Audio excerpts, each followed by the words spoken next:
America और Saudi अरब ने 600 अरब dollar का रक्षा और एआई में निवेश का समझौता किया है। व्हाइट हाउस ने कल बताया कि अमेरिका ने सऊदी अरब के साथ 600 अरब डॉलर की रक्षा और आर्टिफिशियल इंटेलिजेंस डील की है। इसमें कई बड़े एआई चिप ऑर्डर और रक्षा सौदे शामिल हैं। दोनों देशों के बीच 142 अरब डॉलर की हथियारों की डील भी हुई है। सीधे हम रुख करेंगे, हमारे साथ उमा अभी भी बने हुए हैं। उमा, हम जानते हैं मिडिल ईस्ट में सबसे ज़्यादा भरोसेमंद सऊदी अरब है अमेरिका का। आपके पास आएंगे, सवाल आपसे करेंगे, लेकिन उससे पहले ग्राफिक्स के जरिए कुछ और जानकारी अपने दर्शकों को हम दे दें। तो सऊदी अरब और यूएस में जो बड़ी डील हुई है उसको लेकर मैं आपको जानकारी देने जा रहा हूं। और डील क्या है कि अमेरिका में 600 अरब डॉलर निवेश करेगा सऊदी अरब। इसके अलावा और क्या अहम बातें हैं इस डील की?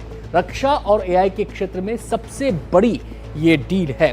142 अरब डॉलर के हथियारों की डील भी इन दोनों देशों के बीच होने जा रही है और इस डील को कहा जा रहा है कि ये इतिहास की सबसे बड़ी हथियार डील है। अगर हम और आगे बढ़ें, इसकी खास बातों की बात करें, हाइलाइट्स की बात करें, तो ये कि अमेरिका से आधुनिक हथियार खरीदेगा सऊदी अरब। गैस टरबाइन को लेकर भी समझौते की बात सामने आ रही है। $1 ट्रिलियन $1 ट्रिलियन निवेश की उम्मीद है। ये ट्रंप ने उम्मीद जताई है। मस्क समेत कई बड़े व्यापारी ट्रंप के साथ वहां पर गए हुए हैं। सीधे हम रुख करेंगे उमा का, हमारे साथ लगातार वो बने हुए हैं। उमा, सवाल मेरा आपसे ये है कि सऊदी अरब सबसे भरोसेमंद साथी है मिडिल ईस्ट के अंदर अमेरिका का, उसके साथ इतनी बड़ी डील करना ये किस तरफ इशारा कर रहा है? क्या हम ये माने कि एक तरफ सीरिया को रिकॉग्निशन दे देना, प्रतिबंध उससे हटा लेना, जिनको आतंकवादी घोषित किया था उसको भूल जाना, और अब सऊदी अरब के साथ इतनी बड़ी डील करना, क्या एक नए सिरे से ट्रंप परिभाषित करने जा रहे हैं मिडिल ईस्ट को? जी बिल्कुल, देखिए जैसा कि ट्रंप बार बार ये कहते भी हैं कि वो ट्रेड को एक हथियार के तौर पे इस्तेमाल करते हैं और वो हथियार के तौर पे नेगेटिव तौर पे भी इस्तेमाल करते हैं और इस बार तो वो पॉजिटिव तौर पे इस्तेमाल करते नजर आ रहे हैं। जब इतनी बड़ी डील जो है उन्होंने सऊदी अरब के साथ किया, और आपने सही कहा कि सऊदी अरब जो है अमेरिका का सबसे भरोसेमंद साथी है इस पूरे क्षेत्र में। और 2017 में भी जब ट्रंप आए थे तो सऊदी अरब का दौरा जो है उन्होंने किया था जब वो सत्ता में चुनकर आए थे।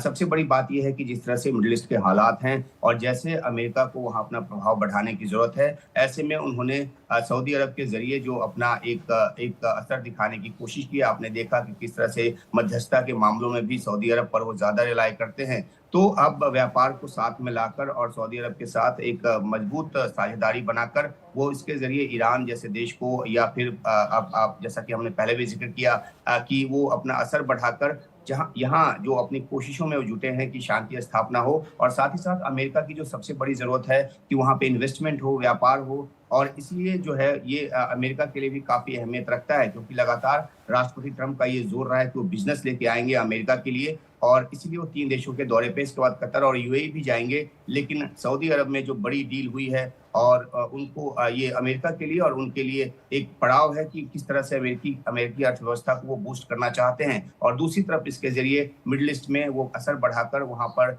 जो शांति की ओर चीजों को ले जाना चाहते हैं। और जब उनके बयानों को हमने सुना है, देखा है, तो उसमें साफ तौर पे उन्होंने पूरे क्षेत्र के लिए बात की है, और इसी का नतीजा है कि वो कहते हैं कि ईरान के साथ भी वो डील कर सकते हैं।